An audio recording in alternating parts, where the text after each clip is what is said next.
My name is Rachel Chambers Hargrove. I'm 31 years old, and at the time this happened, I was a certified public accountant with my own clients, my own income, and a marriage I was still trying very hard to save. Last Thanksgiving, my father-in-law slid notarized divorce papers across a mahogany dining table in front of 22 people. My hands didn't shake. That was the strange part.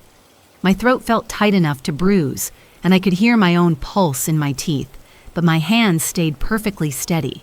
I signed every page.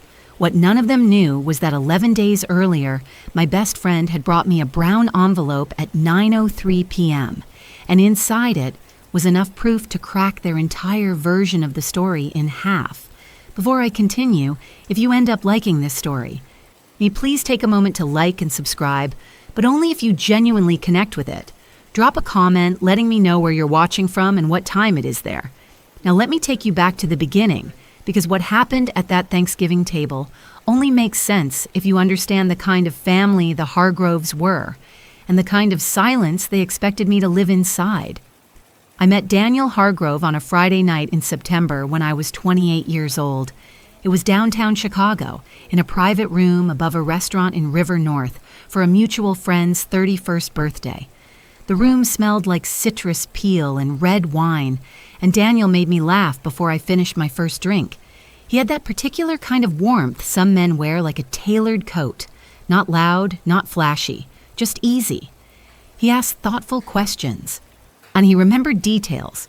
He told me he called his mother every Sunday, and at the time, I thought that said something lovely about him.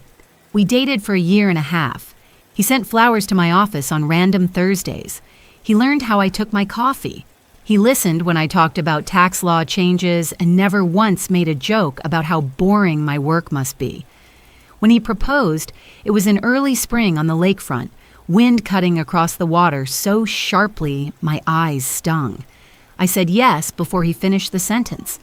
I didn't have a dramatic childhood. That mattered. I wasn't someone trained by chaos to mistake control for love. My mother, Linda Chambers, raised me in Indianapolis after my father left when I was 9.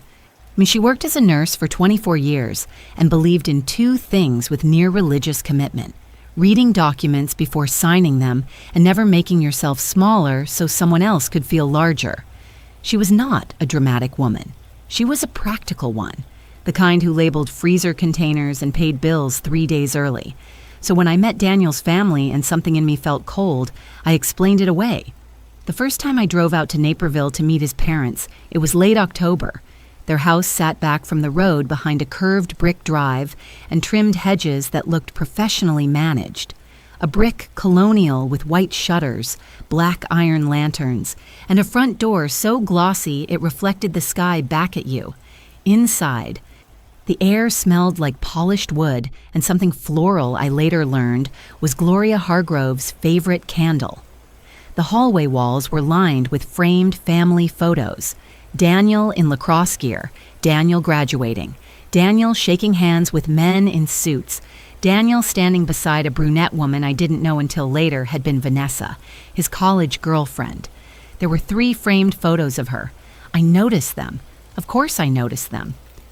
Gloria followed my gaze and smiled in a way that wasn't quite apologetic. "Oh, we really must update the hallway. We've just had those forever." Daniel laughed it off. Mom keeps everything. Gloria's handshake was cool and brief. Mason Hargrove's was firm enough to feel like a test.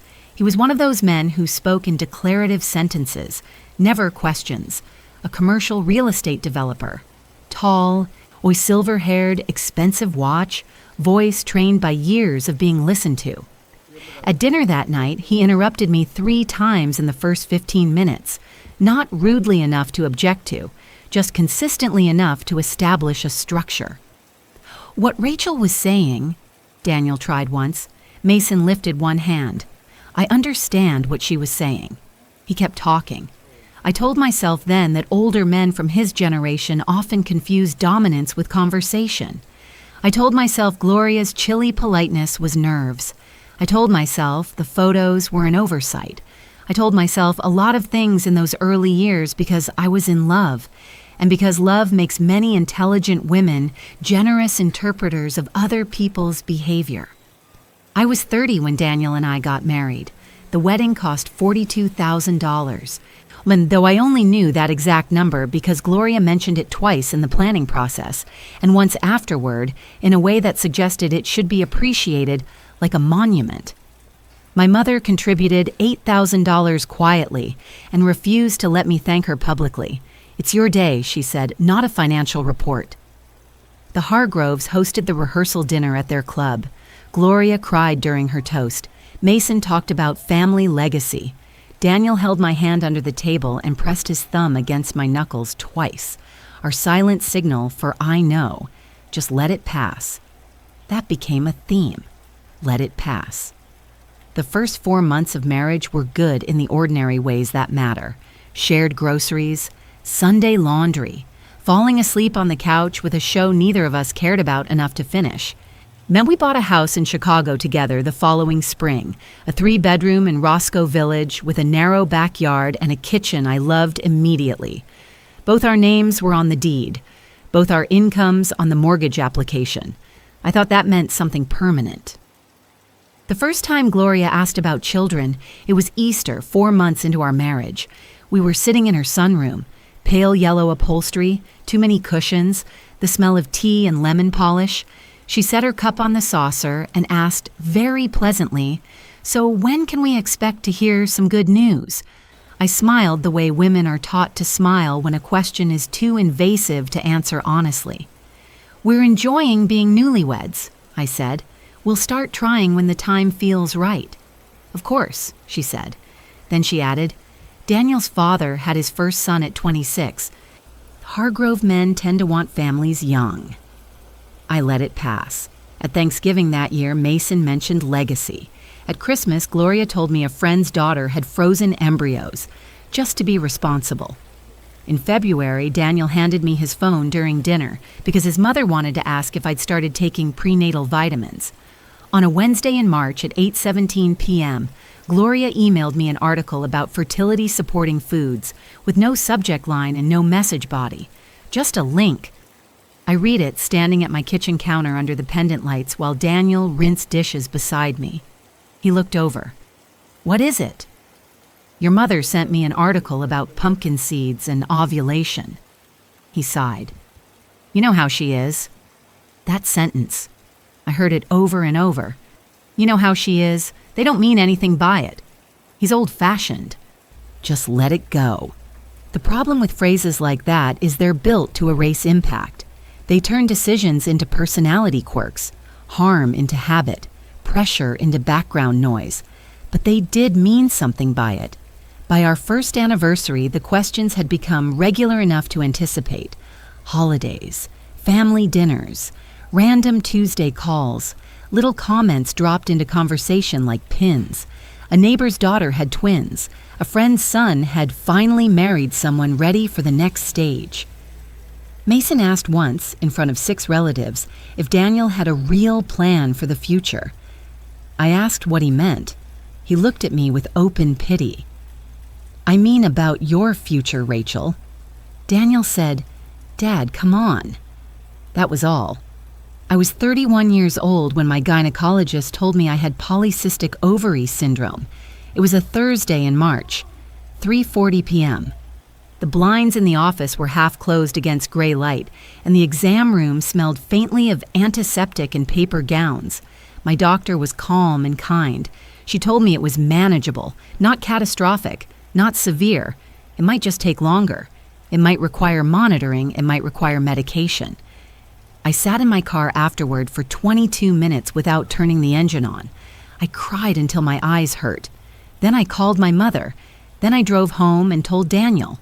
He held me on the couch in our living room while evening fell outside the windows. He said every right thing. "We'll figure it out. It doesn't change anything. I love you, not a timeline." I believed him, and maybe part of him meant it. That's the hardest thing to admit now. People like Daniel are not always monsters. Sometimes they're weaker than that.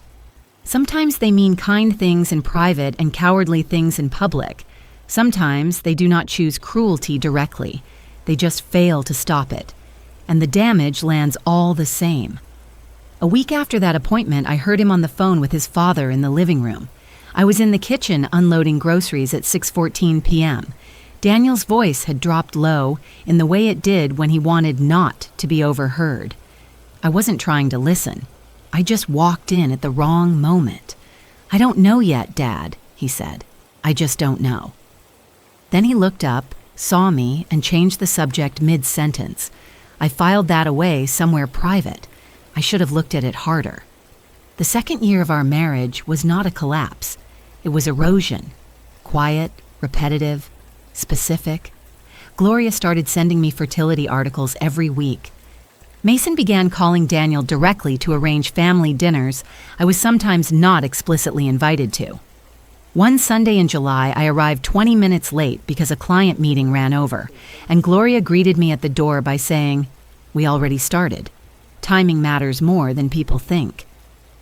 At a cousin's baby shower in August, one of Daniel's aunts touched my arm and said, "Don't wait too long. Men get disappointed quietly." At dinner in September, Mason raised a glass and said, "To the next generation, whenever that decides to happen." He looked directly at me when he said it. Daniel kept eating. That was his specialty, keeping eating. The anchor in all of this was my mother, and then Sophie. My mother drove up from Indianapolis every other month. She took me to lunch. She listened. She never rushed me toward anger because she understood something many people don't. Anger arrives when it's ready, not when other people prescribe it. And Sophie Bennett, had been my college roommate, then my friend through every version of adulthood after that.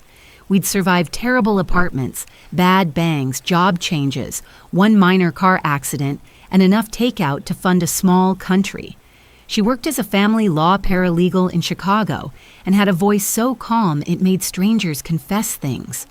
Over several late-night calls, I started telling her more. The articles, the comments, the dinners, the silence. She listened and then asked precise questions. "Oh, is the house jointly titled?" "Yes." "Any shared savings beyond the checking account?" "Yes."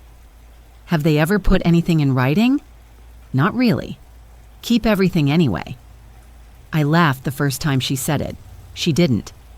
"Information doesn't commit you to anything," she told me, "but it protects you." At 9:41 p.m. that same night, I started a folder on my laptop titled Family. I didn't know it then, but that small act would change everything. Before I go further, take a moment to like and subscribe, but only if you genuinely connect. And tell me in the comments, have you ever stayed calm in a moment when everyone expected you to break?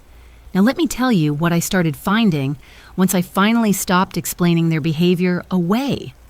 The first screenshot I saved was from an email Gloria sent on October 3rd at 7:12 a.m. No greeting. No subject line. Just a forwarded article titled 6 Diet Changes That Support Reproductive Health After 30. I saved it.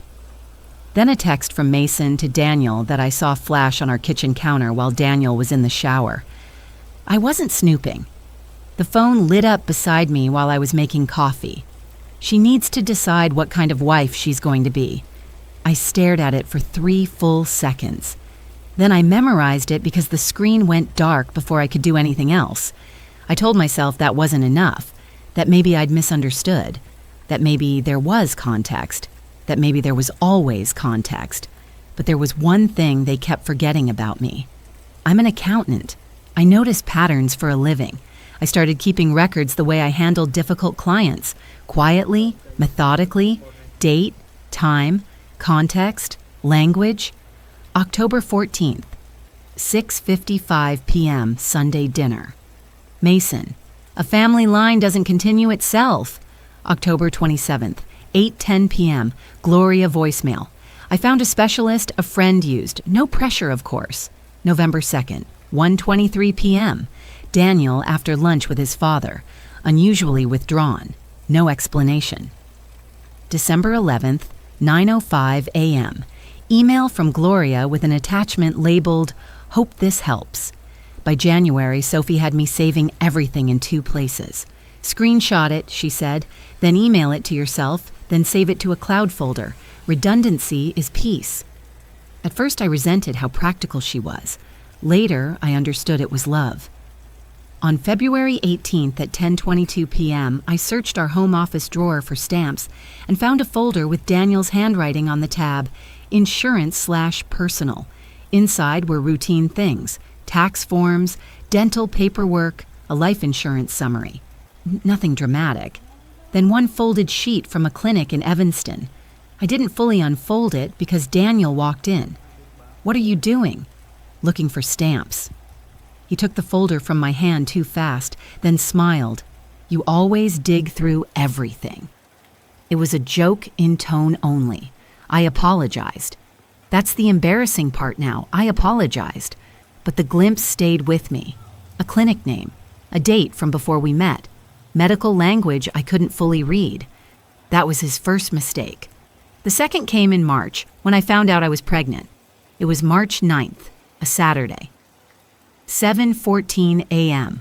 I took the test in our upstairs bathroom while Daniel was still asleep. I had been late before. PCOS makes late feel ordinary. I was almost irritated at myself for hoping. 2 pink lines appeared so quickly it felt rude. I sat on the closed toilet lid and stared at them. The room was very quiet. I could hear the heat kick on in the hallway vent and a garbage truck backing up outside 3 streets away. I put one hand over my mouth and stayed there for a full minute.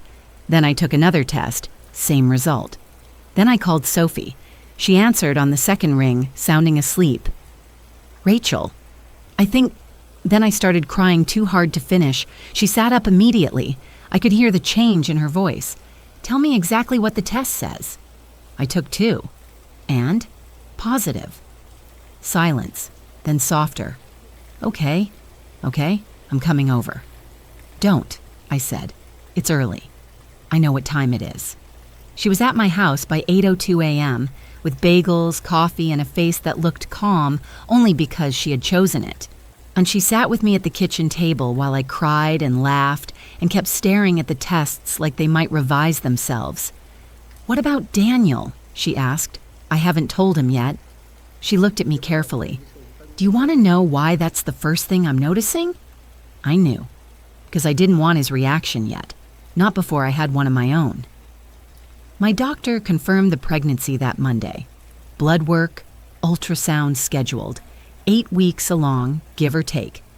At the first ultrasound, there was a flicker on the screen so small it almost didn't look real until the technician pointed to it. Heartbeat. My mother drove up for that appointment. Sophie came too. The room was dim, the gel cold, the paper on the exam bed crackling every time I moved. I cried when I heard the sound, not loud, just tears sliding sideways into my hair. And at lunch afterward, Sophie was quiet. My mother noticed it too. "What?" Sophie stirred her iced tea. "I don't want to ruin this moment." "Then don't," I said. But she looked at me and said, "Rachel, I need to ask you something. Has Daniel ever had any kind of procedure? Anything related to fertility? Anything you know about?" I stared at her.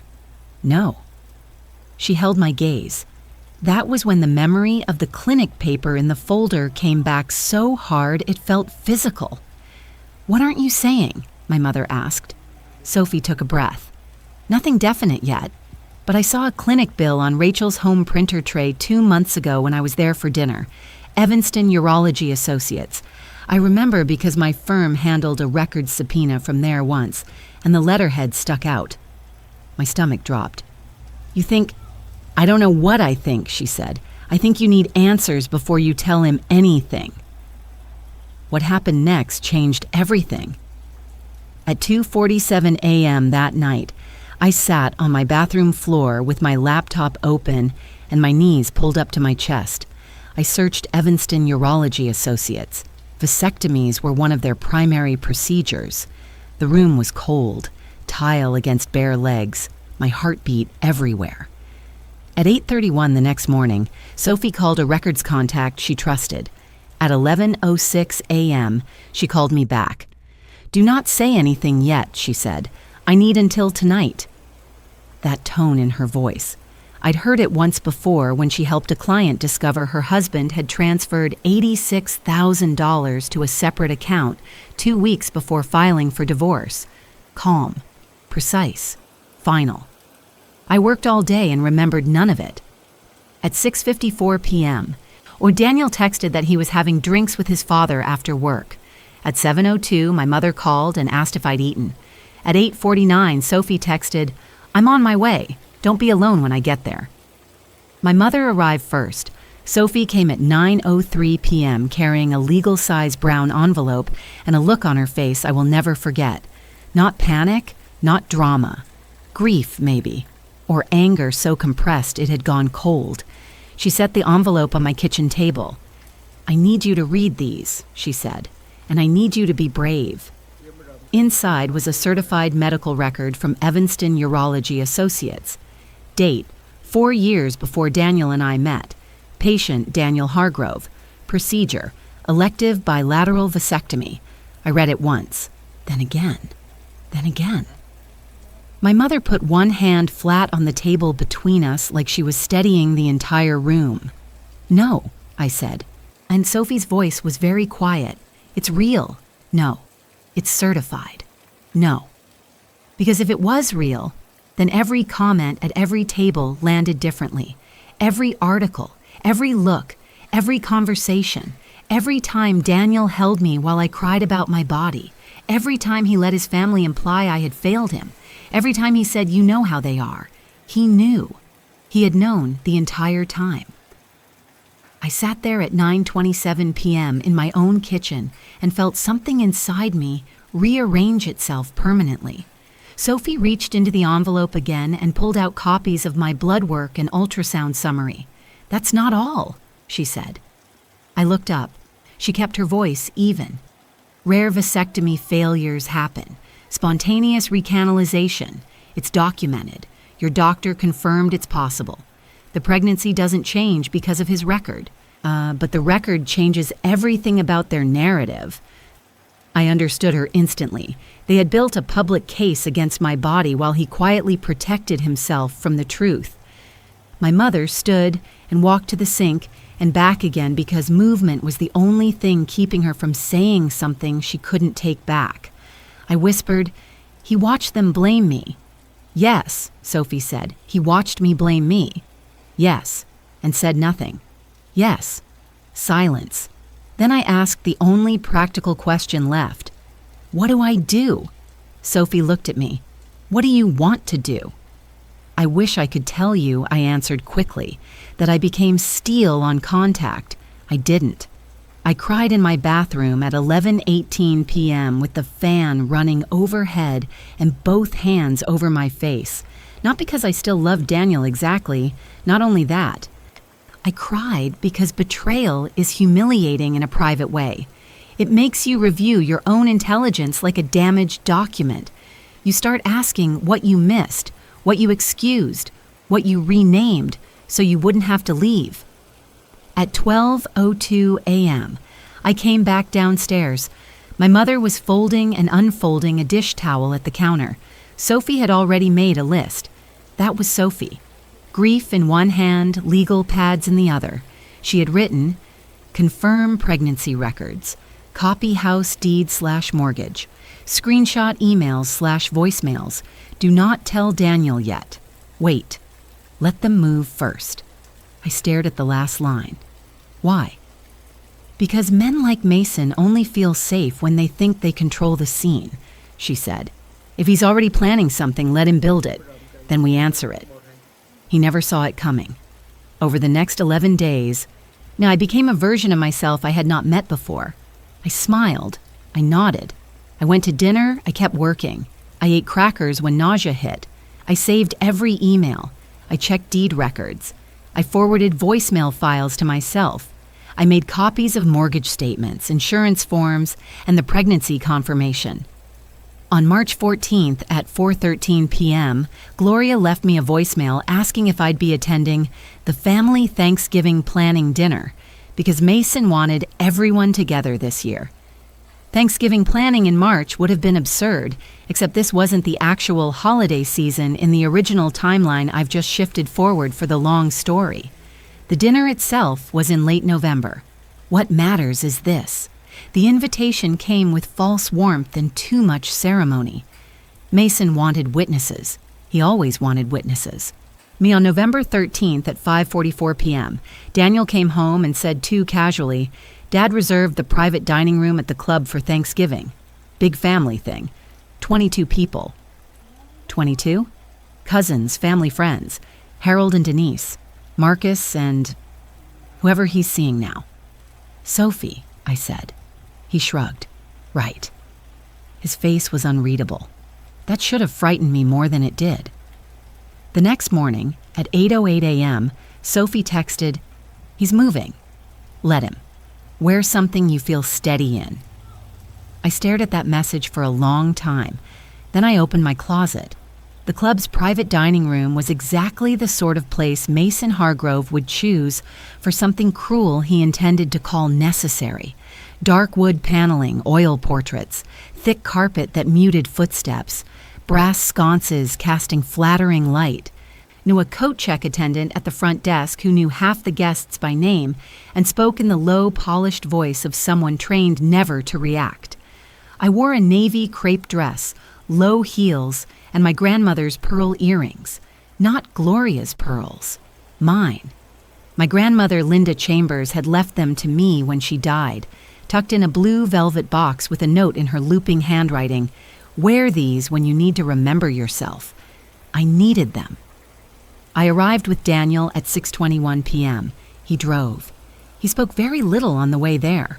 At a stoplight on LaSalle, I looked over at him and almost asked, "Do you know I know?" But I didn't. I had already made my decision. The room was full by 6:40. 22 people, just as promised. Daniel's brother, Andrew, with his wife, Elise. 3 cousins, 2 older aunts. See Mason's business partner, Harold, and Harold's wife, Denise. 2 family friends from Winnetka, Marcus, Sophie. Sophie was seated 3 chairs down from me, elegant in black, hands folded in her lap, expression neutral enough to disappear if you weren't looking for her. But I was. During cocktail hour, she leaned close and asked, "How are you feeling?" "Fine," I said. She held my eyes. "Stay that way." "What does that mean?" "Whatever happens tonight, stay fine." Then Gloria appeared beside us in a champagne-colored blazer and air-kissed my cheek. "You look lovely," she said. "Come say hello to Harold. He's been asking about Daniel." Not me. Daniel. I followed her because I had learned how these rooms worked. You circulate, you smile, you perform ease for people who call their curiosity concern. For 40 minutes, I made small talk about commercial vacancy rates, the bears, holiday travel, and whether the chef had changed the stuffing recipe. I took 1 sip of wine and no more. I did not eat the past shrimp. I kept my purse on the chair behind me and felt, inside it, the copies Sophie had told me not to use unless necessary. The originals were with her. At 7 p.m., we sat. Mason at the head of the table, Gloria at the other end, Daniel beside me, Sophie 3 seats down, Harold across from Mason, portraits on the wall behind us, soft jazz from somewhere beyond the closed doors. The first 2 courses passed under ordinary noise, silverware, football talk, someone laughing too loud at something not that funny, the smell of turkey and rosemary and expensive butter. Daniel barely spoke. Once under the table, his knee touched mine and then moved away immediately, like even accidental contact felt risky. Dessert plates were being cleared when Mason stood. He tapped his water glass with a spoon. The room obeyed. "I want to say a few words," he said, "about family." I remember thinking then that the speech was oddly formal, rehearsed. He talked about legacy, about responsibility, about what the Hargrove name had taken generations to build, about difficult decisions made out of love, not malice. He said honesty was hard but necessary. Then his eyes found me, and stayed. That was the moment the room changed shape. He reached beneath his chair and lifted a manila folder onto the table. He laid it in front of him with both hands, almost ceremonially, then slid it down the polished wood toward me. "Daniel and I have discussed this at length," he said. "This is the right thing for everyone." No one gasped. That was important. No one gasped because most of them already knew. The quiet that followed wasn't surprise. It was anticipation. I looked at Daniel. He was staring at his wine glass. I opened the folder. Divorce papers, notarized, pre-drafted settlement terms, house disposition language, 6 months of financial support, clean break language, clinical phrases for the dismantling of a marriage I had not been invited to discuss. I read every page, slowly, carefully. When the room stayed so quiet, I could hear someone shifting a fork against china near the far end of the table. My grandmother's pearls felt cool against my throat. My hands were steady. When I finished, I set the folder flat. Mason said, "The terms are more than generous, Rachel." "I know what the terms say," I told him. "I just read them." He inclined his head like I had confirmed something useful. Then Gloria stood. "There's one more thing," she said. Her voice was controlled, but something in it sounded stretched. She moved to the arched doorway and gestured. A woman entered. Dark hair, green dress, expensive heels, composed smile. Vanessa. I had seen photos of her in that Naperville hallway for years. Now she was here in real life, younger looking than I expected, like carrying herself with the confidence of someone who had been assured she belonged in the room. She crossed to Daniel's side of the table and leaned slightly toward him. When she moved, the pearl earrings she wore caught the light. I knew them instantly. Gloria's family pearls, the ones Gloria had shown me 18 months earlier in her bedroom, opening a velvet box and running one thumb over them as she said, "These go to the next woman who carries this family forward."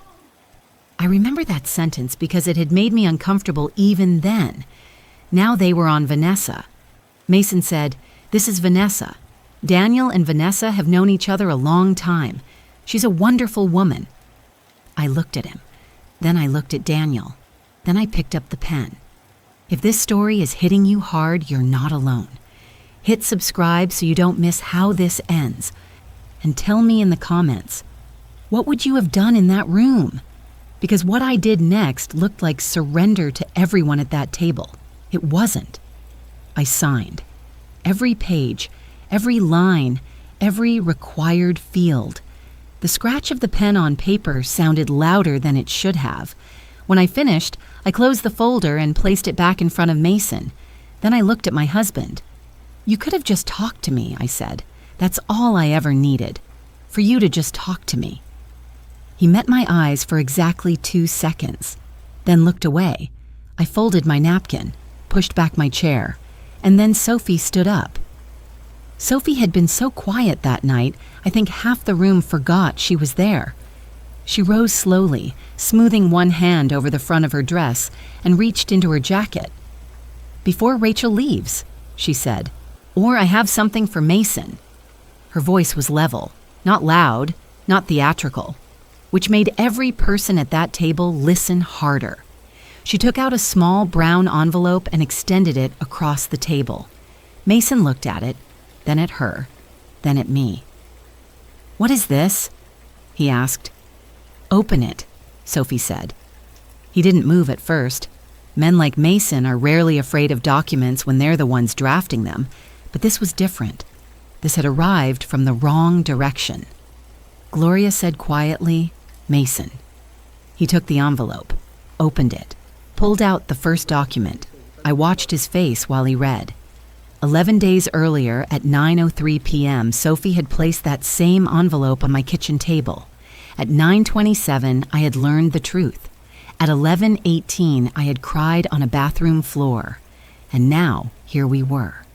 Mason read the certified medical record from Evanston Urology Associates. Procedure date, 4 years before Daniel and I met. Procedure, elective bilateral vasectomy. Patient, Daniel Hargrove. Mason read it once, then again. The color began leaving his face in stages. "What is this?" he asked. but not like he thought it was fake, more like he was already understanding that it wasn't. "It's a certified medical record," Sophie said, "from Evanston Urology Associates." The room was silent. Daniel did not look up. I heard one of the cousins inhale sharply down the table. Then Mason pulled out the second document. My OB confirmation, blood work, ultrasound summary, date stamped 11 days earlier, 8 weeks pregnant. He read that too. Then looked at Daniel. For the first time in my life, I watched Mason Hargrove look genuinely uncertain. "So is this real?" he asked. Sophie answered before Daniel could. "Both of them are real." Harold, practical Harold, leaned forward slightly as if he needed to verify he had heard correctly. Gloria sat down hard in her chair. Vanessa went very still. I placed my hand on the back of my chair and said, in the calmest voice I have ever used in my life, "You spent 2 years treating me like I was broken." No one interrupted, so I kept going. "You sent me articles about fertility diets. You called me on Wednesdays to discuss timelines. You made comments at dinners about legacy and expectations. You implied, repeatedly and publicly, that I had failed your son." Mason's fingers tightened around the papers. I turned to Daniel. "You had a vasectomy 4 years ago, before we met, and you never told me." His jaw moved once. "Rachel." "No." It came out quiet, not sharp. That made it land harder. "Not tonight. Not after this." 3 seconds passed. 5, 10. Nobody moved. Then I said the sentence that had lived in my body for 11 days. "You sat at this table and let your father hand me divorce papers because I had failed to provide an heir. And you knew the entire time that your silence was the reason they believed that." A dish hit the floor somewhere near the far end of the table.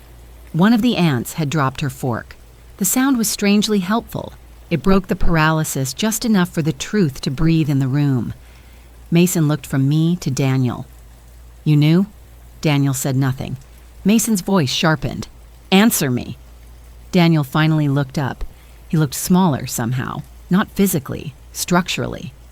"I didn't know if it still what?" I asked, and he swallowed. "Still mattered." The room reacted before I did. A sound moved through it. Not exactly a gasp, more like collective disbelief finding air. I almost laughed, not know if it still mattered, as if a hidden vasectomy and 2 years of blame were clerical details.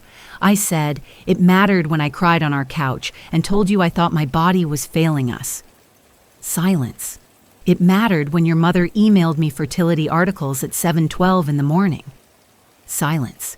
"It mattered when your father said, in front of your family, that you needed to make decisions about your future."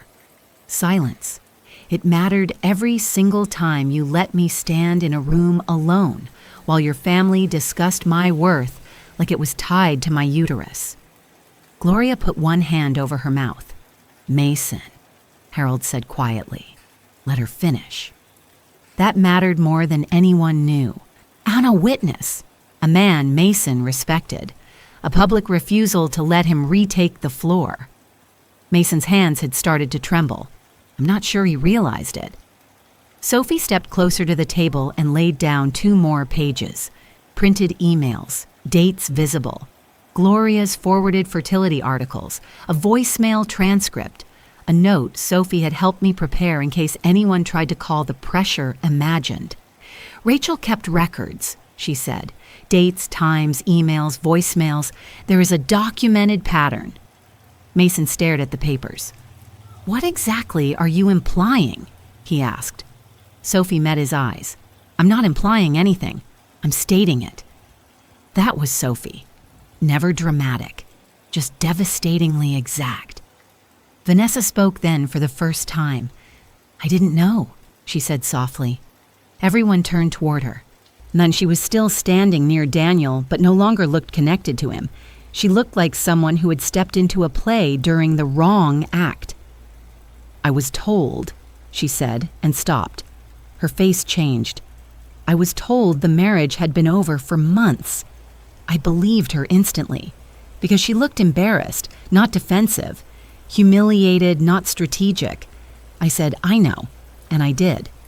Whatever else Vanessa had been, she was not the architect of this room. That was Mason, and Daniel, in his own weaker way, had helped furnish it. Mason tried to recover. Men like him always do. His voice hardened. This doesn't change the reality that this marriage, it changes all of it, I said. He stopped. I could feel every eye on me. I'm going to have this baby, I said. My baby, not your legacy, not your family project, not a branch on your name. My child. Gloria made a sound I still can't quite name. Pain, maybe. Or recognition arriving too late. My son or daughter, I continued, will know my mother, Linda, and Sophie, and people who show up, people who tell the truth, people who do not use silence as a weapon. Daniel finally looked fully at me then. Rachel, please. I turned to him. No, I said again. You don't get please. His face broke a little at that. Not enough, but some. I was scared, he said. I didn't know how to tell them. Then it went on too long. And then when I got blamed, I asked. When I got erased to make you look normal to your father. That's not what Stop. One word. Flat. He did. The room held still around us. I picked up my purse. The signed papers are in front of you, I said to Mason. Then your lawyers can take it from here. Mine will contact yours on Monday. Then I looked at Daniel one last time. When was the last time you asked if I was okay? I said. He opened his mouth. Nothing came out. Exactly, I said. If some of you are furious on my behalf, I understand. Tap the like button if this hits close to home. Because the most important part of a betrayal like this is not the scene itself. It's what happens after you walk out and refuse to come back. I turned toward the door. Behind me, Mason said, Rachel, now just a minute. Harold spoke over him. No, Mason. Another witness. Another crack. I walked down the wood-paneled hallway in heels that clicked softly into the carpeted quiet, past the coat check, past the attendant with the small radio playing something jazzy and indifferent, through the heavy front doors and into the cold November air. The stone steps outside the club were freezing through the soles of my shoes. I sat anyway and breathed. 2 minutes later, the door opened. Sophie came out carrying my coat. She draped it over my shoulders before sitting beside me. You okay? She asked. I stared out at the parking lot lights making pale gold circles on the asphalt. I don't know yet, I said. That's honest. What's happening in there? She tilted her head, listening to something faint behind the closed doors. Gloria is crying. Mason is yelling at Daniel very quietly, which is somehow worse than regular yelling. Vanessa left through the side entrance. Harold is eating pie. I laughed. It surprised me. The laugh.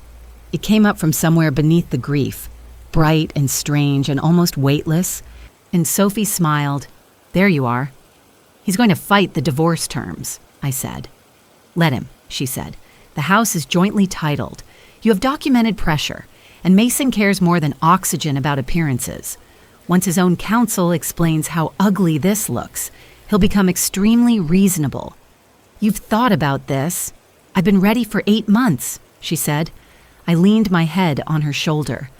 Above us, the sky was clear and bitter cold. My breath came out white. My hands finally started trembling then, after everything was over, because that's how bodies work. They keep you functional until the danger passes and then send the bill. I'm scared, I admitted. I know. About the baby, about doing this alone, about all of it. She put her arm around me. You are not alone. You have me. You have your mother. And for the record, your grandmother's pearls look much better on you than Gloria's family set looked on Vanessa. I touched the earrings and laughed again through tears. That night, at 11:56 p.m., I slept in my guest room with my phone on silent and both hands over my stomach. Daniel slept somewhere else in the house. We did not speak. The next morning at 8:12 a.m., my mother called. Sophie had already told her enough that she answered on the first ring with, "Are you safe?" "Yes." "Good. I'm coming." She was at my front door by noon with soup in a travel pot, 2 overnight bags, and the expression she wore when a patient's family was trying not to hear the truth. Daniel was gone by then. He'd left sometime around 7 a.m., a note on the kitchen counter in his handwriting. "I'm staying with Andrew for a few days. I'm sorry." I read it once and put it in the trash, not because it hurt, because it was structurally useless. Over the next 2 weeks, the fallout came in waves. Gloria called 3 times the first day. I didn't answer. Her voicemail at 3:17 p.m. was crying without words for the first 20 seconds, then, "I never knew, I swear to you, Rachel, I never knew." That I believed too, not because Gloria was innocent.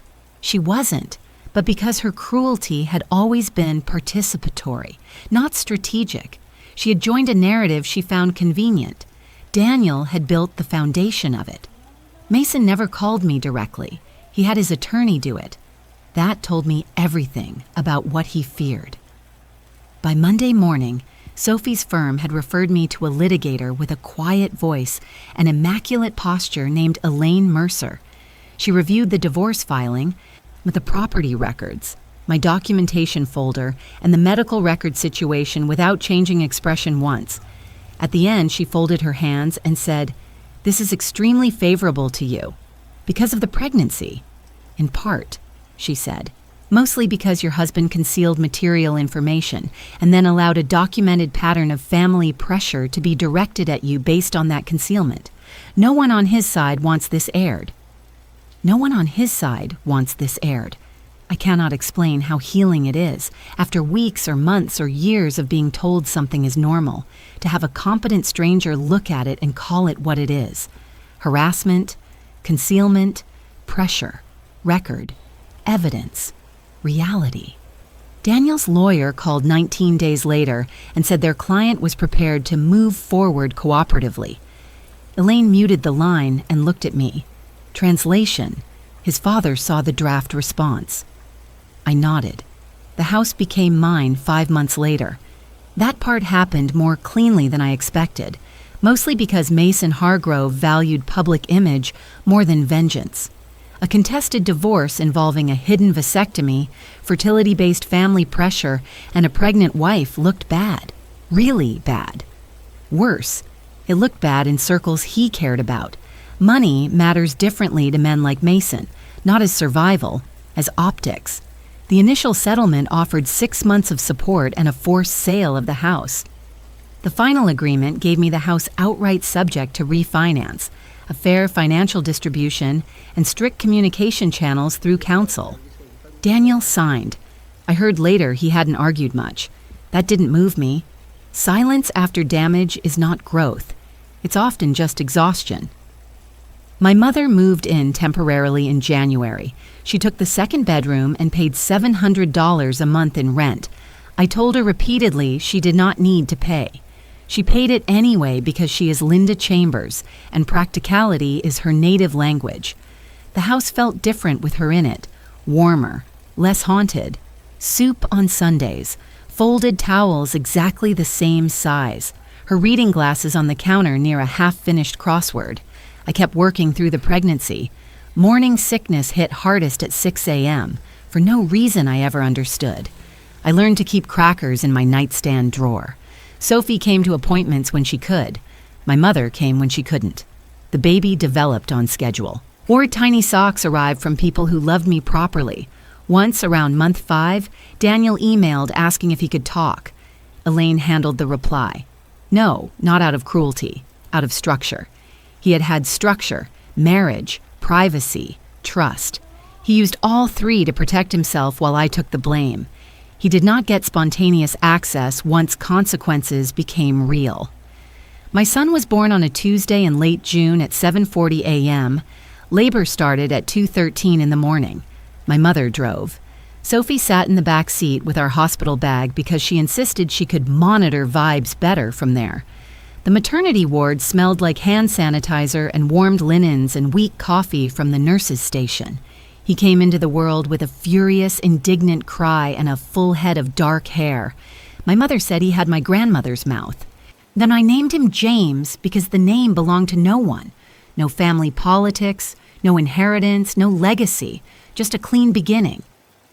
Sophie was in the room. My mother was in the room. They argued softly over whether the television in the corner should stay on or off during labor, and I loved them both so much in that moment I thought my chest might split with it. Daniel was not in the room. That was not tragedy. That was consequence. People confuse those two things all the time. The first 6 months of James's life were exhausting in every predictable way. Sleep in fragments, laundry in hills, bottles, burp cloths, pediatrician visits, tiny socks that disappeared into impossible dimensions. But peace lived there too. Not perfect peace, not polished peace. Just the real kind. The kind built from routine and truth. James laughed early. And he loved ceiling fans with embarrassing sincerity. He became transfixed by my mother's reading glasses and Sophie's car keys and the patch of afternoon light that crossed the living room rug at 3 p.m. He was entirely himself from the beginning.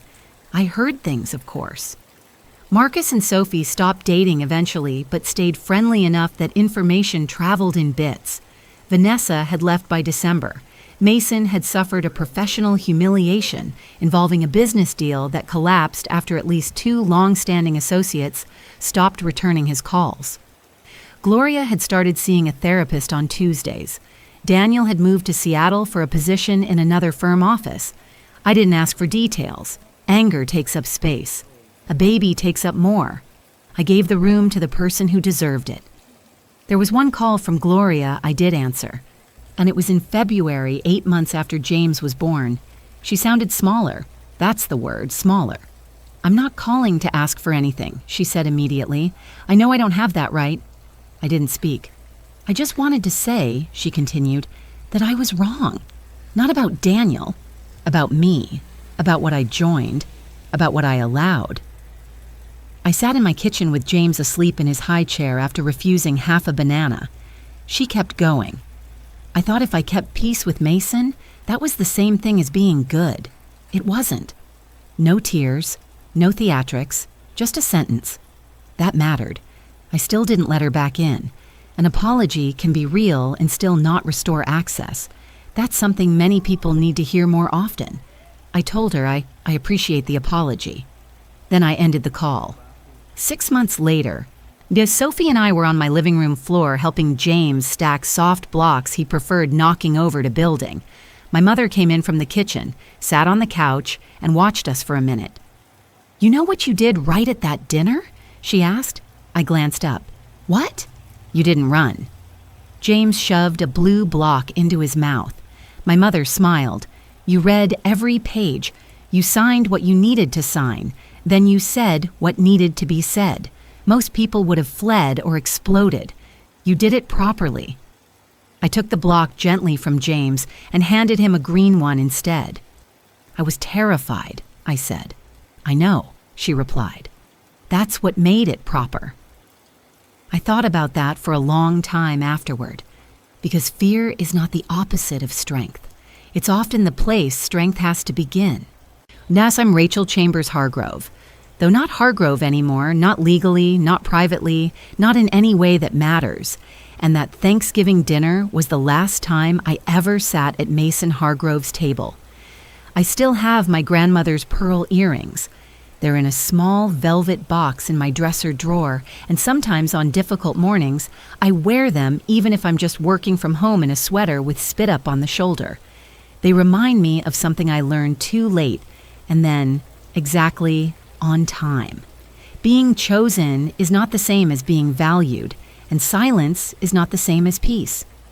If you're watching this and nodding, you already know what I mean. Some families do not explode. They arrange, they imply, they pressure, they rehearse. They decide what role you're supposed to play and then act shocked when you step out of it. And they make you feel alone in rooms full of witnesses. They call it concern, tradition, legacy. They use soft voices and formal dinners and phrases like the right thing for everyone.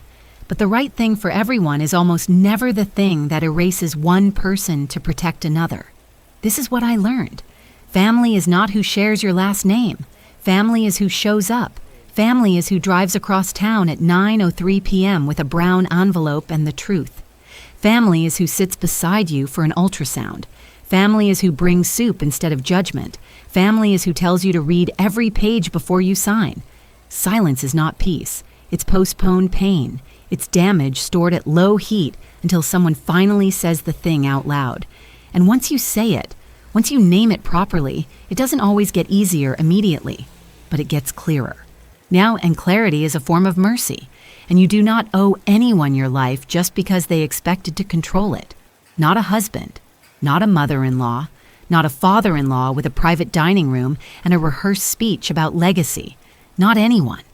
Some of you are probably wondering if I was too harsh, if I should have let Daniel explain, if I should have found compassion for a man shaped by his father's voice. Here's what I think. Compassion and access are not the same thing. I can understand exactly how Daniel became who he was and still refuse to let that understanding cost me one more year of my life. I can know Gloria was trapped in her own way and still not hand her my child. I can see the brokenness in a system and still walk out of the room it built. That isn't cruelty. That's finally choosing yourself.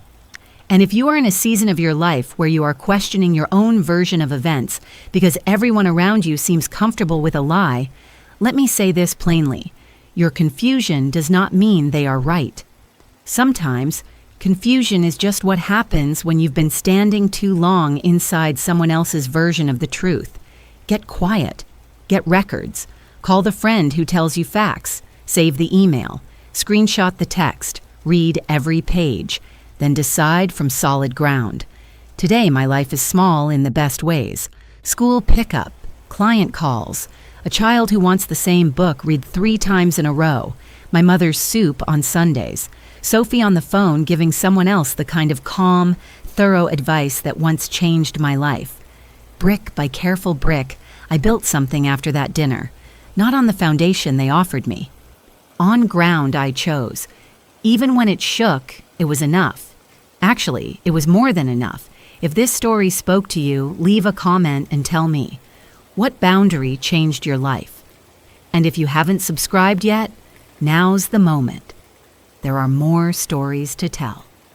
Take care of yourself. Really, I mean it.